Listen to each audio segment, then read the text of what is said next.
Hello, ladies, gentlemen, and otherwise. I'm Lamar Haven. Welcome to a new special. This week, I'm going to be doing a Blood Bowl special. Now, what Blood Bowl is it's a tabletop game that has been turned into a computer game that is based on the Warhammer universe. The Warhammer universe, which has inspired a great deal of games and stories and all this other wonderful nonsense. It's football based on the Warhammer universe, which means it's exceptionally violent. So you have what I have is the Chaos Edition, which is essentially the most advanced edition you're going to get. And I was going to show more of that video, but I think there's going to be an issue recording it. So I might have to cut that out and show you something else in the meantime. Anyway, that said, I want to explain some of the basics, because this week I'm going to be showing a couple of online matches where I'm a complete noob. Not saying that I do badly in these matches, because I haven't done them yet. What I mean to say is that I have very little experience in Blood Bowl. I have a good amount of hours played in the game. But that being said, I've never played it tabletop. In fact, I've never played Warhammer tabletop except for Mordheim, which my understanding is it's like a very small-scale, low-cost version of Warhammer. Instead of fighting with armies, you tend to fight with, like, a couple of units. But that's the only one I've played tabletop-wise. And I started playing Blood Bowl last year around the time when Total Biscuit started the TGS Blood Bowl League. Now, I don't know how much you might know about the TGS Blood Bowl League, but it actually was fairly interesting, and it didn't always go well for every player. But this year, they're in the middle of their Speed Bowl League, a much quicker game with 40-second turns that turns the game on its head. I'm going to quickly go over some of the teams I have. Now, I'm not going to be able to go into too much detail about what these abilities do yet, because I'm going to show you that after.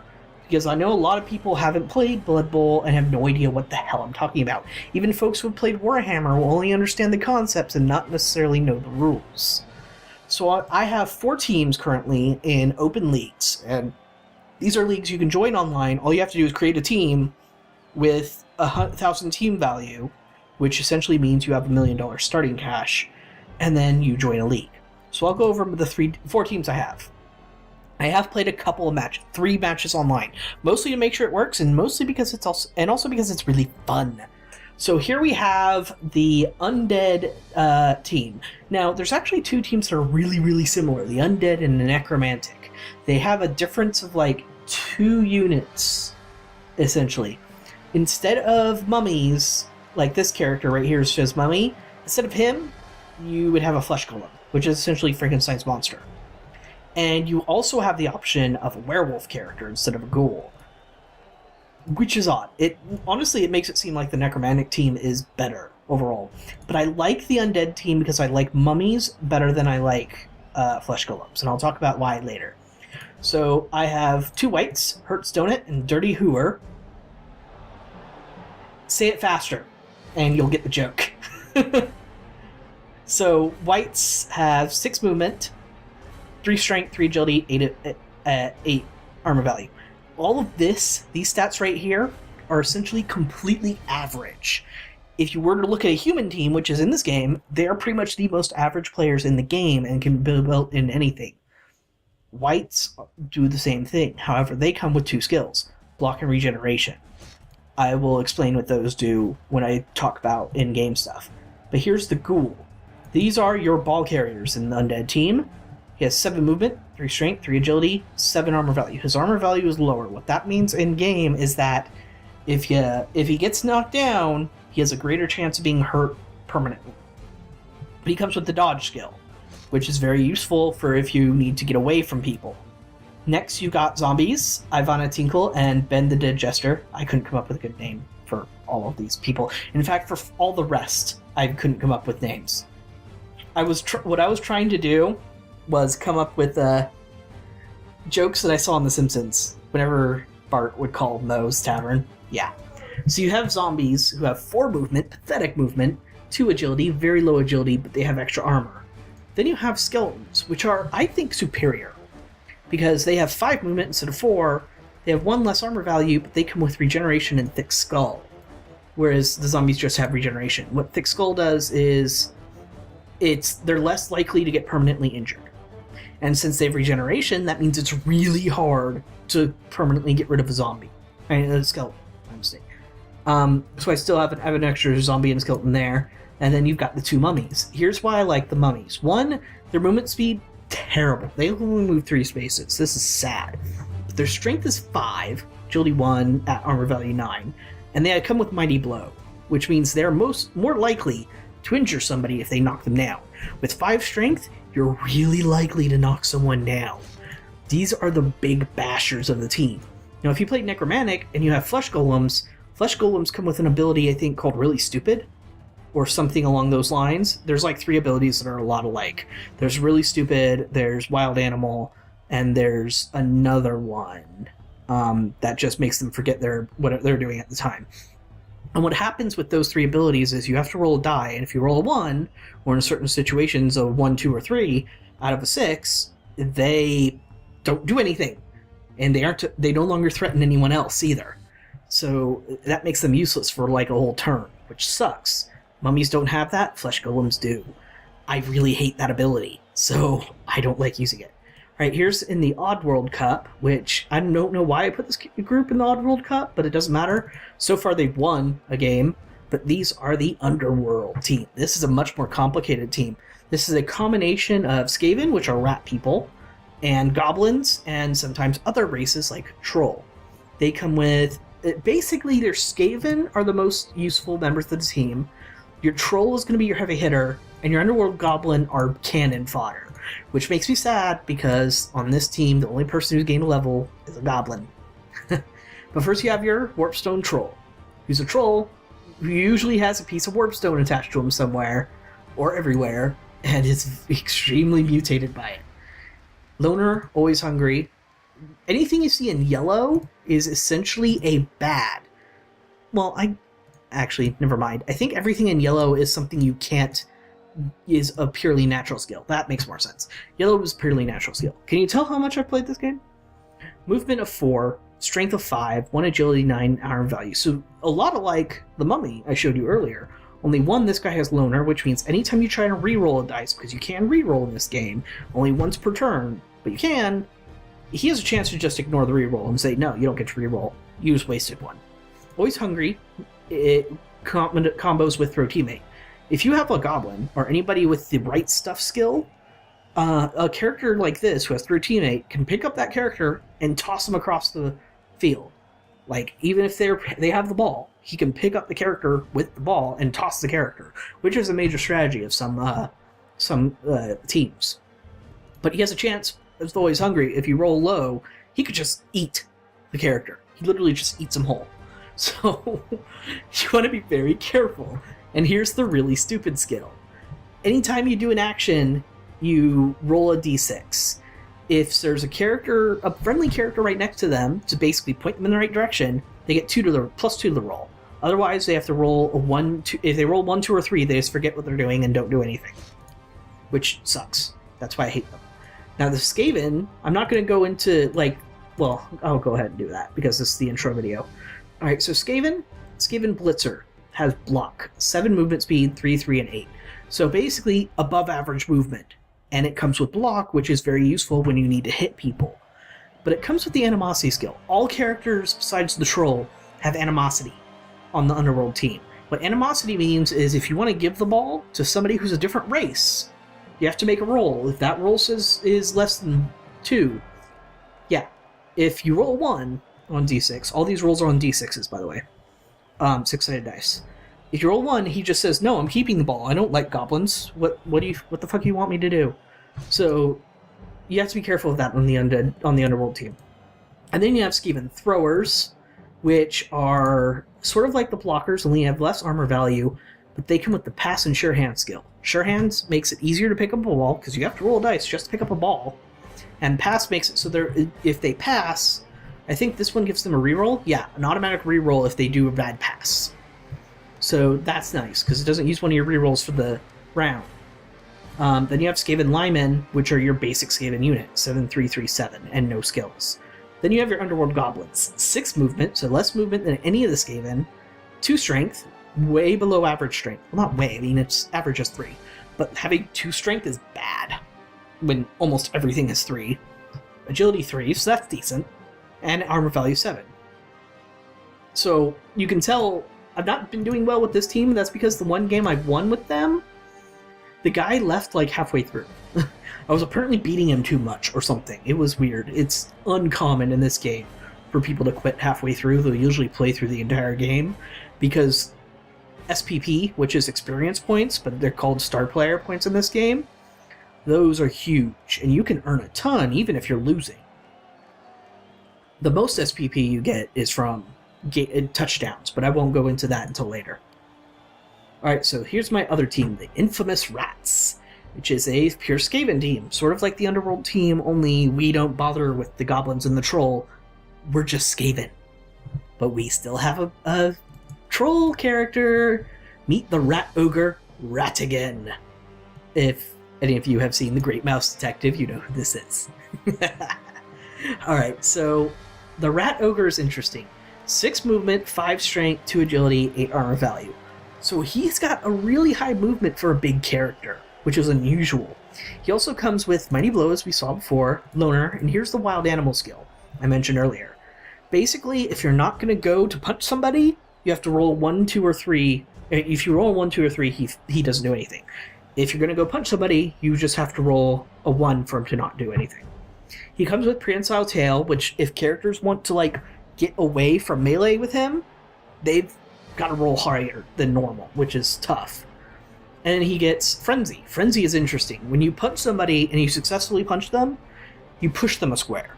Now, if you didn't knock them down, you just pushed them, the character with Frenzy immediately follows up, which you can choose to do normally, but he immediately follows up, and then he punches them again, which not everybody can do. Only characters with Frenzy can. So Frenzy is interesting. It can be really dangerous though, which you have to be careful of. All right, next is Mighty Mouse and Jerry, my Storm Vermin. Storm Vermin are 7338s who come with the block skill in hand. Now Jerry's leveled up. He got a mutation, and I gave him extra arms. I probably shouldn't have. Probably wasn't a very good idea. But at the time, my thrower was out, and I had to buy a new one. And the throwers were used to pick up the ball, and extra arms helps you pick up the ball better. And that's what he had access to. So you can see it actually shows on the model. He has an extra hand. That's a pretty nice touch. I really like that. You could actually, I know of people when they play Warhammer, and they'd play Blood Bowl too, and like with miniatures and on tabletop, they would actually like get another hand from their box and like glue it on and paint it the same way and everything. People are really into this stuff, and it's really cool. But extra arm gives you a +1 to pick up, catch, or intercept a ball. So if he's running around and he wants to pick up a ball from the ground, he's better at it than most people. So then you have the thrower. He's 7337, so pretty average Skaven. So he's exactly the same stats as the lineman, only he comes with the skills Pass and Sure Hands, which we've seen before. Pretty much if you have a thrower character on a team, they're going to come with Pass and Sure Hands, or at least just Pass. Alright, then you have the Gutter Runner, which is really good character. Only 2 strength, so yes, big downside, but look at this. 9 movement, agility 4, and 7 armor value. Agility is used to pick up the ball, throw the ball, catch the ball. Anything with ball handling is agility. It also lets you dodge out of things easier. So having agility 4 plus dodge means if somebody's in base-to-base contact with him, in melee range, he can just say, fuck you, I'm leaving. Pretty much every time. So I have 2 gutter runners because they're the best ball runners you're going to find. And then I have the basic lineman. And one of them happened to level up and get him block because it's a very strong skill and it's on general level, which most characters can get. Alright, I'll explain that at some point too. So here's my other group, the Rom-Com Rampage Wood Elf team. Basically, I looked at every romantic comedy movie that came out last year that was in the top like 20 lists, and all these characters are named after them. Except I lost 1. Extremely loud and incredibly close. We're supposed to be... Oh no, I didn't lose them. These guys haven't played yet. I just couldn't afford it. Extremely loud and incredibly close. It's actually... the funny thing is, I just got that movie for my mom recently for Christmas. She loves Sandra Bullock. Anyway, the War Dancer is one of their strongest units. They also have a Treant, but I don't have that as part of my team yet because we only have a limited amount of money to start with. So, Extremely Loud is my War Dancer. She has Block, Dodge, and Leap, which is amazing. 8, 3, 4, 7. Look at these stats. Now, Elf teams tend to have high agility, low armor values. But they make up for it with their movement. Now, Block and Dodge mean it's really hard to knock this character down, and Leap makes it so she can literally jump right over other characters and just say screw you. It's a tough roll most of the time. You can do it. So War Dancers are great for holding the ball or holding up some powerful enemies and slowing them down. Then Miss Congeniality 2, because Miss Congeniality 1 is old, why would I go with that movie, is, like I said, pass, but no sure hands. You don't really need it with 4 agility necessarily, because 4 agility makes it really easy to pick up the ball. And then they have a character specifically meant for catching a thrown ball. Passing in this game is very tough. Passing requires like 2 really tough rolls. And if you get them right, great. But throwing a long pass is tough, and catch is basically the catching equivalent of the pass skill. It lets them re-roll if they're trying to catch, I believe. Yeah, players' catch skill is allowed to re-roll the d6 if they fail a catch roll. Also allows them to re-roll the d6 if he drops a handoff or fails to make an interception. I didn't know the failing the interception part. That's really cool. But then it comes with dodge, and sprint is when you have a going for it. I'll show you what that means. But sprint basically means this character can do more of those, which it basically extends their movement range. And that movement 8, that's really good. You can go across the entire pitch really easy. And the rest of the characters are linemen, except for a thrower. The linemen are 7, 3, 4, 7, so they're still really good. Because they have 4 agility. Everything on an elf team has 4 agility. You don't need the catcher to have catch. 4 agility almost. Then again, I tend to be a risky player.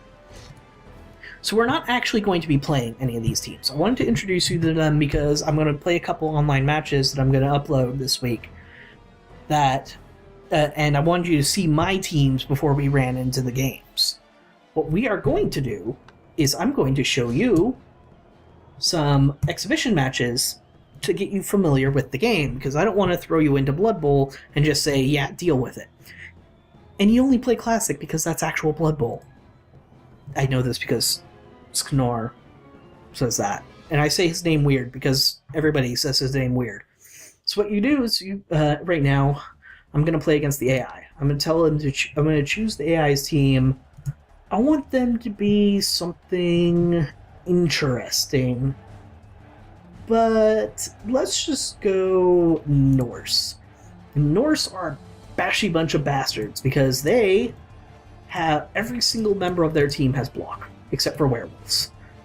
Everything else. But I'm not going to play them like their best team. They have preset teams here, and like the higher you go, the higher their team value. Wait, never mind. It seems other way around. This is actually their lowest team value team. View the team in 3D so you can get a better picture of who we're dealing with here. That usually doesn't take this long. There you go. There's the Norse team. Yeah, they're ready to bash some skulls. Alright, so let's see my team.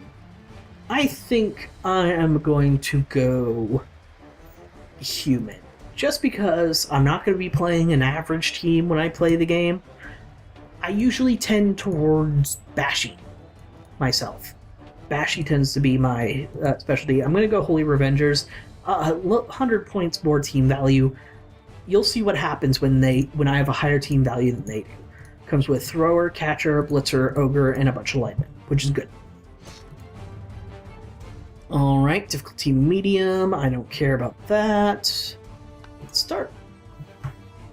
So I'm probably not going to... I might show you the whole game. I doubt I will, though, because I just want to get some points across.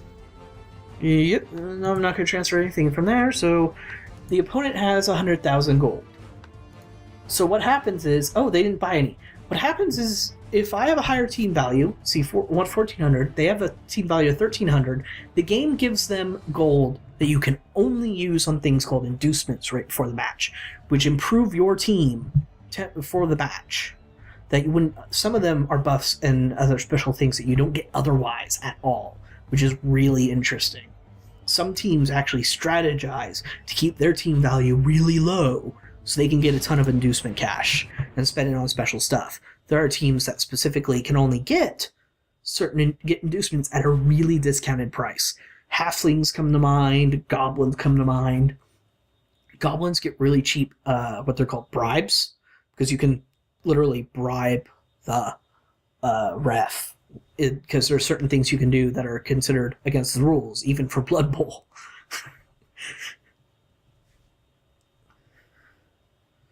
The Blood Bowl is not a game for wimpy hippies that want a peaceful lifestyle. Let's just put it that way. Alright, I'm going to go ahead and be the receiver, because I like doing that. Now, right now, I press 2 hotkeys to bring that up, because I think it's easier to see. But now I have to organize my players. So I always like my ogre, or whoever my ogre equivalent is on team, to be right in the middle. Catcher, I want to be up here because he's going to run away really quickly. My throwers are going to be in the back because they want to catch the ball because they're the best to have it caught. I'm going to put 2 linemen up close. Oh, I don't have blitzers on this team, do I? Well, that's an interesting choice. Oh wait, I do have blitzer. There you are, blitzer. Why? Must be something to do with how many players I've got everywhere. Wow, the frame rate's really bad. There we go. Okay, let's move these 2 in a little closer and switch this so you can see the dice being rolled down there. Alright, they kick it. Throw a rock special event happened. We each rolled 2, so Enraged fans hurl rocks at several members of both teams. Ow. One of my linemen is down. Oh, his werewolf got injured. That is an unbelievably lucky turn of events. So I'm going to check. You see that 3+? That's how much I have to roll to pick this up. If I were to pick this up, I could then run all the way over there. So I'm going to prepare what's called a cage. What a cage is it's a grouping of players specifically meant to make it so the other team cannot immediately catch your character. I'm also going to run this catcher up the field because he's not being attacked yet, and they aren't checking him out very well. So, alright, I'm going to throw you over here. And this catcher, because he's a catcher... Oh, this one has +1 strength. I can use him as a part of the cage then. Normally catchers have only 2 strength, so I was really hesitant to do that. Alright, so let's do our first block of the game. Punchy punchy. Bam! And the ogre has mighty blows, so he's most likely to injure a player. But that's who is called throwing a block. But you can see how many dice it is when you hover over the opponent to see what you're going to roll. Now, because that was 3 die, I wanted to do that before picking up the ball. But picking up the ball is really important. I messed up the cage. I'm already an idiot. So let's just go for it anyway. Because I like my cages nice and pretty. See? What that was called is going for it. You roll... Anywhere you see a dice when you highlight a character for moving, that's how you're going to have to roll a dice to move to that spot. It's risky, but it increases their movement by quite a bit. So it's important to do. Alright, so I push him out of the way, and I'm going to move my lineman there. That way, he's going to complete the cage. See, now, if any character wanted to run in, they couldn't do so without taking a huge risk and going through tackle zones, which are these yellow spaces around an enemy. That tackle zone is pretty much exactly what it sounds like. The zone at which a character can tackle or attack an enemy. Alright, so I'm going to throw another attack because I set it up so I'd have 2 dice. What influences how many dice you have to block against an opponent is your strength compared to theirs. But if you have a character right next to them also, he can assist the block and thus give your character an equivalent of more strength. That's why the ogre had 3 dice against this lineman, because he had 2 people assisting him, and it's 5 strength against 3 strength. So I just really stacked the deck against that opponent. And that's the dynamic camera system, which we are not using because it's dumb. Alright, so the computer player is now taking a turn. He's going to go ahead and try and take his blocks where he can. That was a risky block. Oh, and he injured my thrower. He's badly hurt with no long-term effects. I can use an apothecary to try and make this a better result. I'm going to say no. Because one, I don't really care. That basically just means that player's out for the rest of this game. And two, there are far worse injuries to have. You can have a player straight up die. So keep that in mind. You only get one apothecary per team. Some teams don't even get that, like the undead team. They have the regenerate skill on several of their characters, but if one without the regenerate skill gets injured, oops, you're screwed. Alright, Thick Skull, that's the third ability. Basically, hold on, Thick Skull, that wasn't it, no. Bonehead, Bonehead is the other ability. They make a die roll, and yeah, they roll. Bonehead is the most useful of the abilities that are like that. Let's put it that way. Shoot, I need that catcher out of there. He has dodge, so I can make it happen, but I need to free up my thrower some so he can throw the ball. If he's in tackle zones, he gets a reduction in chance of being able to do it. Let's do that. Sure. Go and punch him in the face. Yes. And he injured somebody, which is exactly why it's super useful to have Mighty Blow. Because injuring them, as you saw this 2 SPP pop up, means you get more points for your players. This is bad. This guy has guard. That means usually you don't get an assist when you're blocking if you're already assisting another way, basically. If you're in too many tackle zones, you're just not going to find any help. This is going to be a risky play, but I'm a risky kind of guy. So he dodges out of that, which took a roll, 4+ roll, which he got exactly. Now I'm going to pass it to the catcher. See, I am super risky, but I'm doing this all to prove a point. Dude had the pass skill, he threw it, and he fumbled the pass. He rolled 2 plus -1 for how far he had to throw it, and then it was a 2 plus -1 for how far he had to throw it on this second roll. Now he fumbled it straight to another character who just so happened to pick it up. That happens too. But it ends your turn if you fumble. One of the reasons why passing is so risky. There are a lot of things that just straight up end your turn. Like that. That was a really risky dodge for that character to do, but he did it anyway. Good on ya. Living up to the standards that I'm setting, which is a terrible idea. Alright, can't do that without going for it. Can't do... Ooh, hello, you have +1 strength. Knock out that berserker. Knock him out bad. Boom. So it's about time I mentioned what the block skill and the dodge skill do. Dodge makes it so when you dodge out, you get a better chance to do it. And it affects the dice that come up when you're doing a block action. If you get Defender Stumbles, which I'll show you what that looks like soon, hopefully, it'll be... Ooh, this is risky business. I'm going to do it.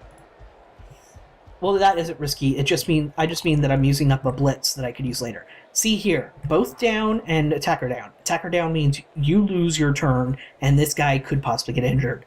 Both down means both players go down. He has the block skill, which means he won't go down, but I will. So I'm going to re-roll the dice.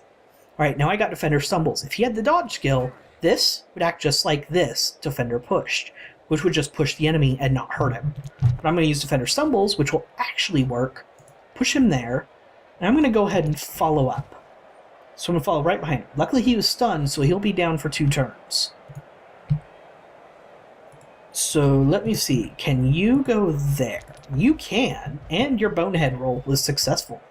So I'm putting tackle zones on the ball. What that's doing is it's making it harder for them to pick up the ball. But they've also already got guys on the ball, so it makes... I'm not in a very good situation right now. I'm thinking... No, I can't think of a good way to do this. Unfortunately, his werewolf has 4 strength, so he can tie up 2 of my people, and the only chance I've got of stopping it is with the 1 dice block, or in the catcher's case, a 2 dice against me block. What it means when it's red is they get to choose the result instead of me, which is bad. You don't want that to happen. And the catcher isn't good at picking up the ball. I'm going to put him in a tackle zone around the ball, and I'm just going to accept the fact that I don't have a good chance to pick it up right now. Oops, no. You need to hit that lineman. Oh, but he has wrestle. Watch what happens when you use wrestle. Boom! Both of them get knocked down like it should happen. Basically, it counts as out the block skill, and it doesn't end your turn. Very useful skill if you think you're going to be going up against a lot of people with block, which is common because a lot of people like block. Also, this game records in 16 FPS for some reason. Don't know why. It's just a thing I'm going to have to accept. So if you look on the left, that's how many rerolls we have for this half of the game. You get so many rerolls per half. There's 8 turns. As you might notice over here, there's 16 total. Oh, he had wrestle too. Decent skills on this pre-made team. I like. Oh, no. They have the ball right now. I thought I didn't notice. Anyway, after the 8th turn, we switch over to the next half, which does mean ball possession change if it's necessary, or another kickoff, I should say. Oh, my ogre isn't in tackle zone of anybody, which is not good. So let's... boneheaded. And it wastes my blitz action. It happens. And let's just put him over here to get a couple of people in his tackle zone. Catcher, you can be there to provide a tackle zone, because I don't want this runner running free. You go there so that he can't dodge out this way and go to safety that way. Let's punch you. And I punch you good. Follow up, because he could get up next turn, and I want him in a tackle zone when he does. And move you in there. So now he's in that tackle zone. And I'm going to take a risk and do a go for it here to put him in one more tackle zone, because I want this guy covered. Alright, the roll is pretty easy. Going for it is only a 2+ roll. So you just have to roll 2 or higher. Not hard. So they're going to take their turn now. Now, because he's boneheaded, he's not providing any tackle zones. Right now, he's basically just a body on the floor. Nothing useful. If they want to hit him, he'll attack back with all of his might, basically as normal, but otherwise no. Okay, so I get to choose because he attacks somebody who has higher strength. Pretty significantly higher strength, it seems. Yep, wrestle skill, both down. Wrestle is really good against the Nord, because their big thing is that they all have the block skill. So if you're going up against Nord and you have a bunch of wrestle skill people, you're going to have a higher advantage than normal. Ugh. See that red? That means if I were to take this path, I would have to roll a dodge skill to land there. Very useful to know that. Ogre. Punch. Luckily for Bonehead, it only lasts 1 turn. If you roll the next turn, it always gives you a 2+ extra points. So, alright, let's put some tackle zones on that ball. You blitzer. What'll happen if you punch him? That'll happen. So let's make you punch him.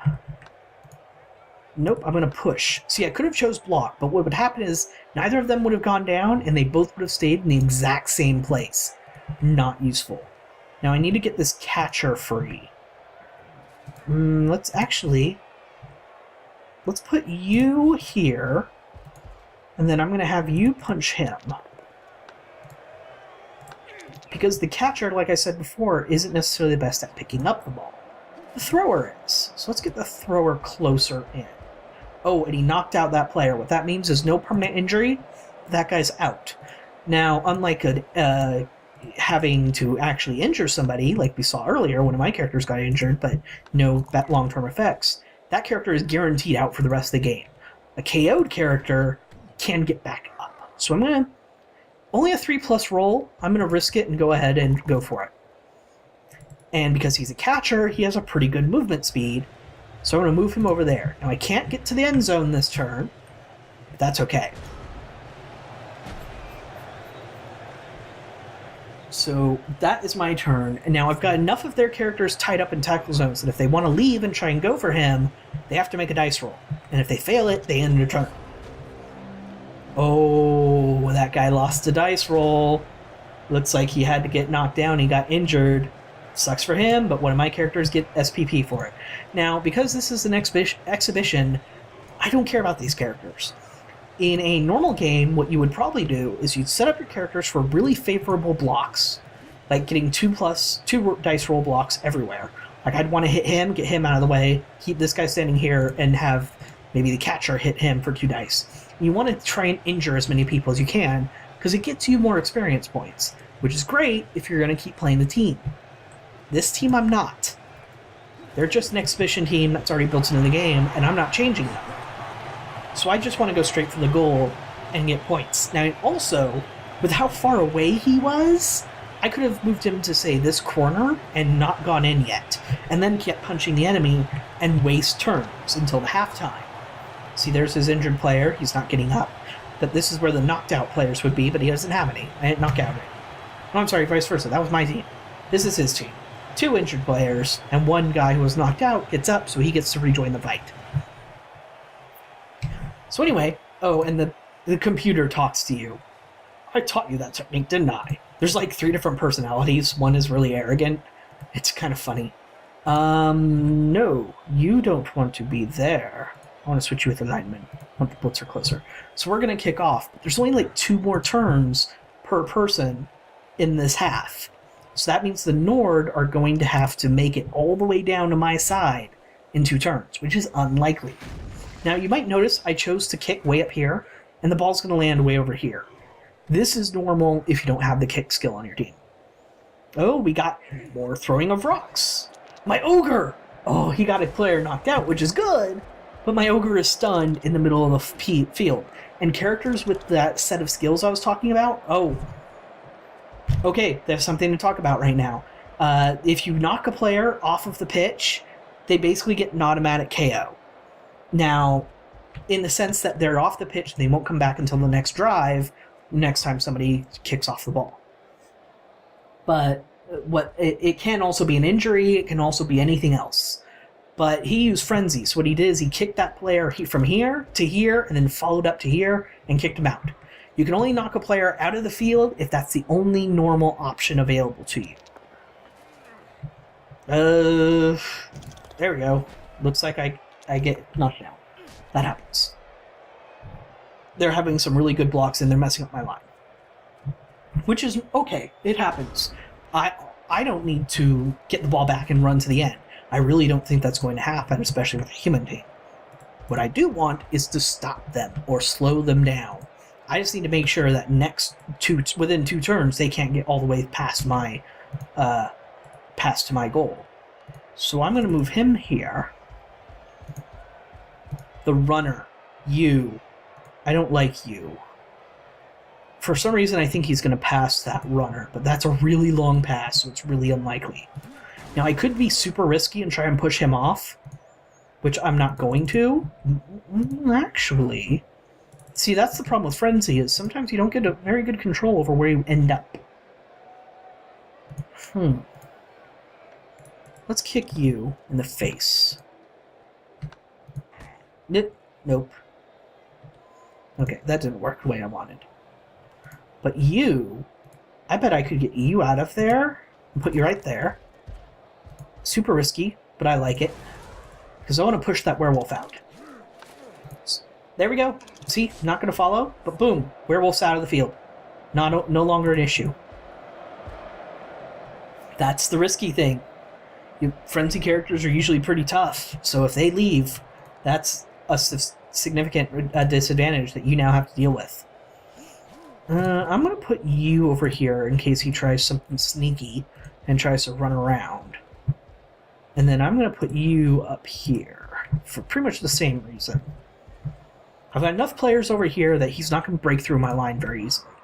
So he's probably going to have to go over here and around to try and score. Like I said, I just need to delay him 2 turns. I don't need to get the ball back right away. Because the ball is going to be his next turn, next half, but he has to start over. So it's a different strategy. But I was mentioning about how my ogres on the ground and characters with like the dumb skills, the skills that specifically make them very dumb, are really hard to move sometimes. Well, if they're on the ground, it's even harder to use them.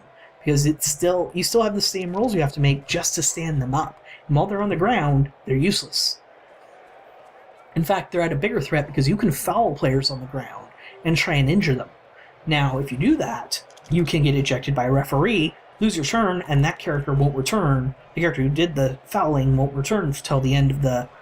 It won't return at all till the end of the game. So, it's risky, and that's why you have bribes. That's why some teams focus on bribes. Because they need to injure players badly to even the teams up so that they aren't dealing with having the disadvantage of their team being really weak against yours. They want to injure as many players and give themselves a numbers advantage, essentially, which is huge and very useful. Alright, so I'm going to get him right there. Blitzer, catcher. Let's get the catcher in there, because there's no way I'm going to cover that tackle zone otherwise.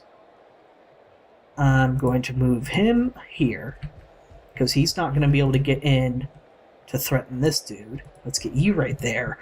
And now I have a ton of assists for this. Yep, I get to knock him down. Defender stumbles. Thrower picked up the ball. Absolutely glorious. Now, but the problem is he's still in tackle zones that puts him in danger. So let's see. Well, no reroll. So there's that idea. I was going to knock him out or push him or something so that I'd have 3 assists against this guy so this lineman could punch him. Oh, there goes the thrower. There was a lot of guys in his tackle zone, I'm not surprised. But this is his 8th turn. So none of this matters because he's just going to get back up. He's just going to quit and then halftime starts. Okay, bye lineman. That was kind of risky. Oops, wrestle down. But it freed up him, and he tried to pick it up. See, if you fail a pickup, ends your turn. Lots of things end your turn. So I'm going to go ahead and call this video here. You guys might want to see the end of this game, and that's great and all, but I'm going to have full games on my channel very soon. And those games are going to be with teams that I plan on keep playing with online. Beauty of that is, if you decide to get yourself Blood Bowl on Steam, you can play against me if you want. And all those teams that you see me playing with here are all going to be on there too. The same exact teams. So you'll get to see my strategy, the way I think, and everything like that. Now keep in mind, new player here. You're going to be seeing somebody who's barely ever played against human players ever. So it's going to be a wonderful learning experience for me, and I think you too. And I very much hope you will enjoy. So thank you very much for watching, and see you next time.